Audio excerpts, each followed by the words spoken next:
show our protest, our strong protest against all the brutalities and atrocities which is happening against women all over our country.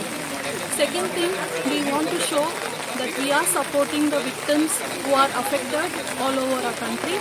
And the third motto of this rally is we want to share the awareness to the public about the helplines which the government has, so that if they are at risk, they can call those helplines and be at safe. So these are the mottos. As we all know, all these rapes are happening on a daily basis. We have to stop supporting such people. The police needs to take urgent action. The judicial system needs to fast track these courts so that these perpetrators are equally punished. Also, everybody who supports such people should be condemned. Such people, when they receive support from their local communities, from their supporters, then only they develop this thick skin to do such heinous crimes.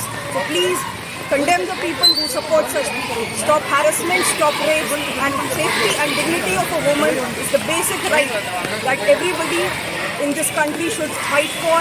Not just women, everybody should fight for safety and dignity of women.